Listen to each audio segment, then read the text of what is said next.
అందరికీ నమస్కారం. నేను మీ కొట్టే కావ్య. 2007 ఉమ్మడి ఆంధ్రప్రదేశ్లో ఆయిషా మేరా ఘటన. రెండు తెలుగు ప్రాంతాల్లో కూడా ఈ ఘటన గురించి తెలియని వాళ్ళు ఎవరైనా ఉన్నారు అంటే అతిశయోక్తి అయితే కాదు. మరి 18 సంవత్సరాల ఆ తల్లిదండ్రుల యొక్క సుదీర్ఘ న్యాయ పోరాటం తర్వాత ఆఖరికి ఈరోజు కోర్టు ఇచ్చినటువంటి తీర్పు ఏంటంటే, ఘటన జరిగి చాలా ఏళ్ళయింది, కొత్త సాక్ష్యాలు ఏవీ లేవు, సో ఈ కేసును మూసేస్తున్నామని చెప్పనైతే న్యాయస్థానం తీర్పిచ్చింది. 18 సంవత్సరాలు. బహుశా ఈ దేశంలో అంబేద్కర్ గారు రాసినటువంటి రాజ్యాంగం అనేది కేవలం సామాన్యులకు మాత్రమే ఉండొచ్చు.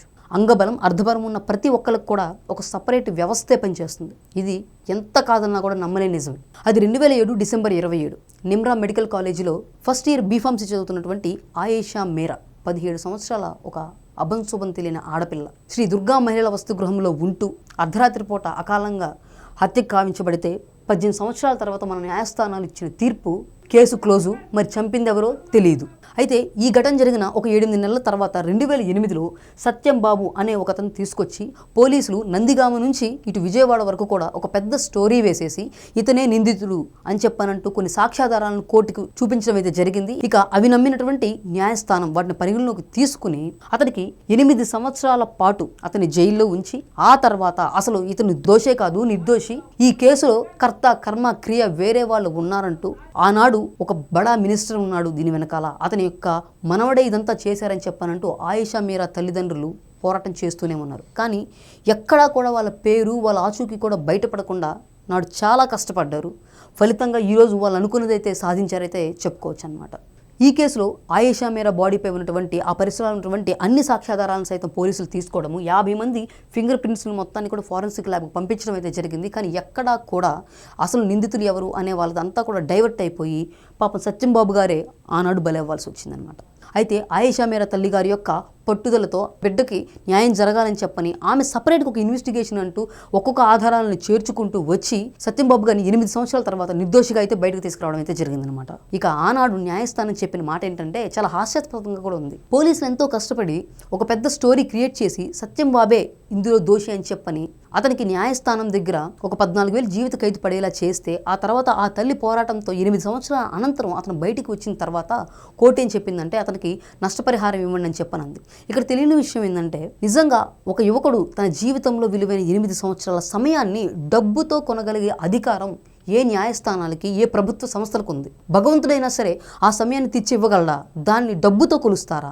ఇక్కడ మరొక విషయాన్ని మనం బాగా ప్రస్తావించవచ్చు. ప్రభుత్వ ఉద్యోగం కోసం అంటే మన సమాజం ఎలా ఉందంటే గవర్నమెంట్ ఎంప్లాయ్ కూర్చుని తినొచ్చు ఇలాంటి కొన్ని మాటలతో ప్రభుత్వ ఉద్యోగాన్ని అందలం ఎక్కించేశారు. దానికోసం పడరాని పాటలు పడి కష్టపడి చదువుకొని ఈ రాజ్యాంగాన్ని ఈ వ్యవస్థలో చదువుకొని వీటి నుంచి ఉద్యోగాలు సంపాదించి ఆ అధికారం వచ్చిన తర్వాత మనం అసలు ఏం చదివాము, మన ఏ మూలాలు ఉన్నాయని చెప్పని కూడా మర్చిపోయి ఈ వ్యవస్థల్లో ఉన్నటువంటి ఏ అధికారైనా కావచ్చు, ఇప్పుడు ఈ కేసుని ఎంక్వైరీ చేసిన వాళ్ళైతే కావచ్చు, లేకపోతే తీర్పులు ఇచ్చిన వాళ్ళైతే కావచ్చు, ఎవరైనా సరే అంగబలం అర్ధబలం చూసుకుని కాసుకు మోజుపడి ఆడబిడ్డ జీవితాన్ని అన్యాయం చేశారు. ఈ ప్రభుత్వం ఏం చేసిద్ది? ఈ వ్యవస్థలు ఏం చేస్తాయి? తప్పుగా ఇన్వెస్టిగేషన్ చేసినా తప్పుడు ఆధారాలు సృష్టించా ఏం చేస్తాయి అంటే సస్పెండ్ చేస్తాయి, అంతకు మించి ఏం చేస్తాయి అని చెప్పని ఒక చిన్నపాటి ధీమా అయితే కావచ్చు. వ్యవస్థలు ఖచ్చితంగా మారాల్సిందే. మరి ఇక్కడ ఇంకో హాస్యాస్పదంగా నిజంగా నాకు చాలా బాధాకరంగా అనిపించింది ఏంటంటే ఈ ఫిబ్రవరి 27వ తేదీన ఆయేషా శరీర అవయవాలను వాళ్ళ తల్లిదండ్రులకు అప్పగించండి, ఆమెకు జరిగేటటువంటి అంత్యక్రియలను అయితే ఒక ప్రత్యేక వాహనాన్ని ఏర్పాటు చేసి భద్రతల మధ్య ఆమె యొక్క శరీర అవయవాలని తల్లిదండ్రులకు అప్పగించి అంత్యక్రియలకైతే ప్రభుత్వ అధికారులను కూడా హాజరవ్వండి అని చెప్పన్నారు. బతికుండగా ఆడబిడ్డకు లేని భద్రత చచ్చిపోయిన తర్వాత అంత్యక్రియలకు, అది కూడా 18 సంవత్సరాల తర్వాత ఆ శరీర అవయవాలకు భద్రత కల్పించిందని మాట్లాడడం నిజంగా చాలా హాస్యాస్పదంగా ఉంది. ఇది మొత్తం చూస్తుంటే ఫైనల్కి ఒకటే అనిపిస్తుంది, అంగబలం అర్ధబలం ఉన్న ప్రతి ఒక్కరికి కూడా చట్టాలు చుట్టాలుగానే మారిపోయాయి. ఈ వ్యవస్థలు మారాలన్నా ఈ వ్యవస్థను మార్చాలన్నా ప్రతి ఒక్కరు తమకు తాము అనుకుంటే తప్పితే ఏది మారేది కాదు. లేదంటే ఇలాగే వీడియోల్లో లేకపోతే ఈ వీడియోల కింద కామెంట్లో రెస్ట్ ఇన్ పీసు, నీకు న్యాయం చేయలేకపోయాం తల్లి అని చెప్పని బాధపడటం తప్ప ఎవ్వరూ ఈరోజు ఏం చేయలేని పరిస్థితిలో అయితే నిజంగా నిలబడిపోయాము. సో మొత్తానికైతే డబ్బు అధికారం ముందు ఒక ఆడబిడ్డకైతే న్యాయం చేయలేకపోయామని చింతిస్తూ సెలవు.